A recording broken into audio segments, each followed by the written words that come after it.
tafsir modern dan kontemporer, yaitu yang masih hidup sampai sekarang, yaitu bernama Abdul Mustaqim.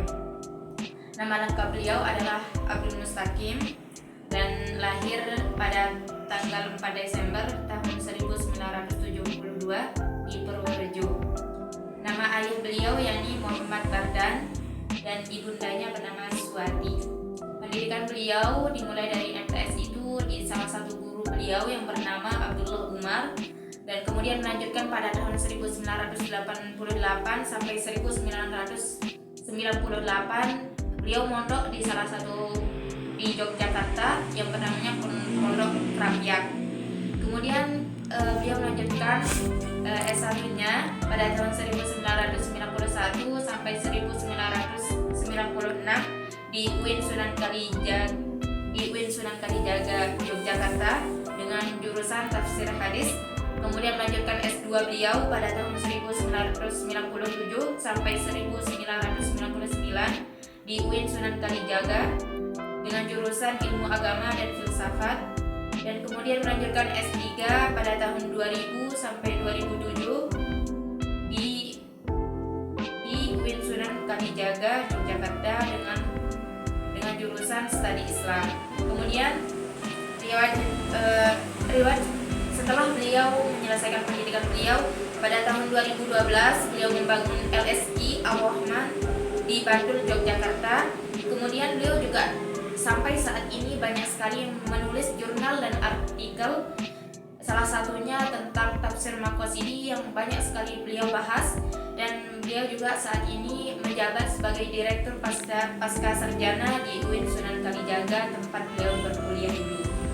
Kemudian beliau juga merupakan salah seorang pelopor atau ulama tafsir Maqasidi yang sangat memahami atau sangat paham tentang tafsir Maqasidi sendiri. Oleh karena itu kali ini saya akan menjelaskan atau memaparkan tentang tafsir Maqasid.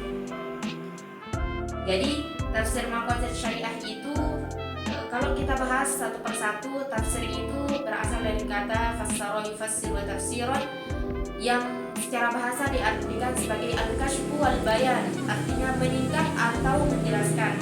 Sedangkan secara istilah, ilmu tafsir itu adalah ilmu untuk memahami kitabullah, untuk menjelaskan makna-makna dan mengungkap hukum-hukum dan hikmah-hikmah yang terkandung di dalam suatu ayat atau yang terkandung di dalam Al-Quran.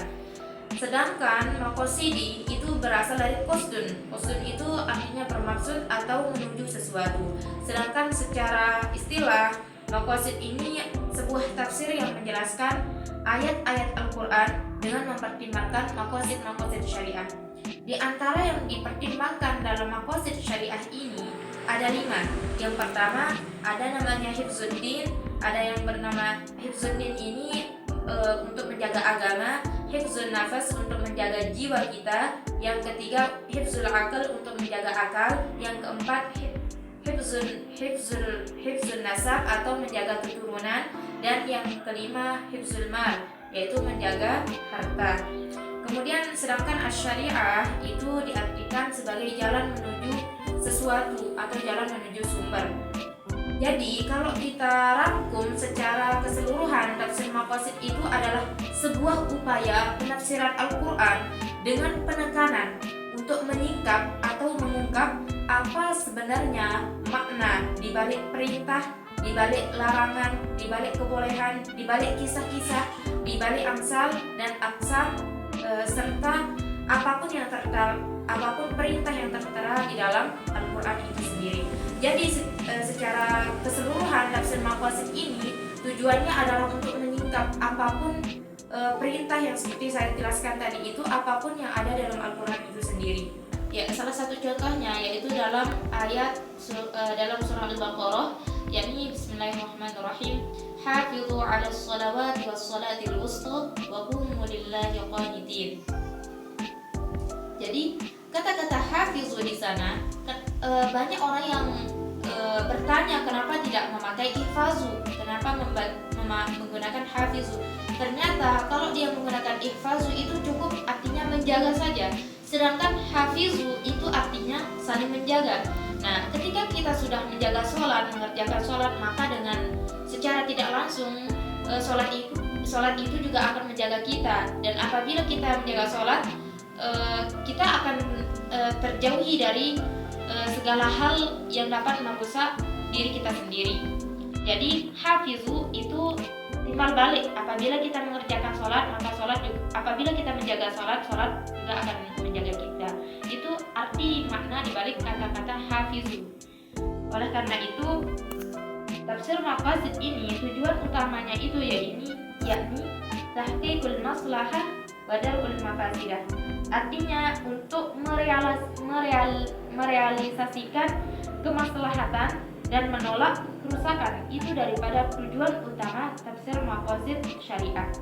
Kemudian adapun tujuan tafsir maqasid syariah itu yakni ditahqiqil maslahah wa lidar'il mafsadah, untuk merealisasikan kemaslahatan dan menolak kerusakan. Adapun tujuan khusus daripada tafsir maqasid syariah itu, yang pertama, untuk mengungkapkan makna dan tujuan Al-Quran, bahwa setiap perintah maupun larangan yang terdapat di dalam Al-Quran itu mempunyai tujuan yang ingin untuk dicapai. Contohnya dalam Quran surah Al-A'raf ayat 31, yang dimana di sana suatu larangan untuk makan dan minum secara berlebih-lebihan.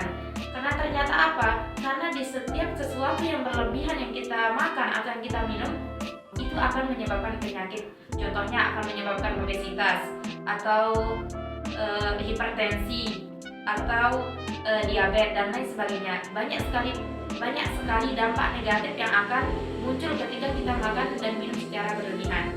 Yang kedua, tujuan daripada tafsir maqasid syariah itu adalah untuk menjelaskan aspek rasionalitas dalam sebuah teks Al-Quran serta ajaran Islam, menjelaskan secara rasional dari sebuah larangan. Contohnya, menikah dengan mahram itu tidak diperbolehkan, karena ternyata kalau menikah sesama mahram itu akan menyebabkan keturunan yang tidak berkualitas, nanti akan cacat atau kekurangan lainnya.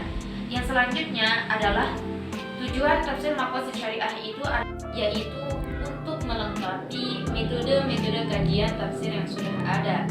Artinya tafsir maqasidi ini akan menyempurnakan metode-metode penafsiran yang sudah ada saat ini, dan juga sebagai jembatan epistemologi pada teks Al-Quran dan realitas. Adapun urgensi daripada tafsir maqasid syariah ini adalah mengungkapkan makna, tujuan rahasia dari ayat Al-Quran agar kita tidak cenderung kaku dalam memahami teks Al-Quran itu sendiri, sehingga pemahaman kita itu akan semakin luas akan suatu ayat yang ada dalam Al-Quran, sehingga pemahaman kita pada suatu ayat Al-Quran mengantarkan kita kepada suatu kemaslahatan dan menolak kepada mafsadah. Adapun keunggulan daripada tafsir maqasid syariah ini adalah memecahkan kebuntuan epistemologi tafsir yang mengungkap maqasid dari suatu ayat.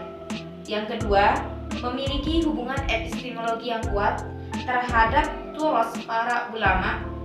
Dan yang ketiga, mempunyai perangkat metodologi yang lebih lengkap. Dan yang terakhir adalah menggali lebih dalam terhadap suatu penafsiran Al-Quran itu sendiri. Dengan kata lain, keunggulan yang dimiliki oleh tafsir maqasid ini adalah untuk menyempurnakan daripada metode-metode tafsir yang sudah ada saat ini. Adapun langkah-langkah dalam kita melakukan maqasid syariah ini adalah, dalam tafsir maqasid syariah ini adalah, yang pertama, kita harus merumuskan masalah atau problem apa saja yang akan kita kaji. Yang kedua, kita akan mengumpulkan ayat-ayat yang akan kita kaji sesuai dengan problem tadi. Yang ketiga, menentukan tema dengan alasan yang logis dan ilmiah. Yang keempat, memahami ayat-ayat tentang permasalahan yang akan kita kaji. Dan yang kelima, mengelompokkan ayat-ayat tersebut sesuai konsep penelitian. Yang keenam, menganalisis kebahasaan yang terdapat dalam ayat tersebut. Yang ketujuh, mencari asbabun nuzul dari ayat yang akan kita kaji. Yang selanjutnya yaitu membedakan pesan yang terdapat dalam setiap ayat-ayat Al-Quran yang kita kaji. Yang selanjutnya menganalisis makna tafsir dalam ayat-ayat Al-Quran. Dan yang terakhir yaitu menarik kesimpulan dari ayat-ayat yang kita kaji tersebut atas suatu problem yang sedang kita kaji. Hal ini merupakan teman-teman yang salah satu suatu penafsiran atau metode tafsir yang dipelopori oleh Abdul Mustaqim. Menurut saya, tafsir ini sangat penting sehingga kita akan tahu lebih dalam makna dari suatu ayat Al-Quran tersebut. Oleh karena itu teman-teman, semoga penjelasan saya tadi bisa bermanfaat untuk teman-teman dan penonton sekalian. Hanya ini yang bisa saya sampaikan. Assalamualaikum warahmatullahi wabarakatuh.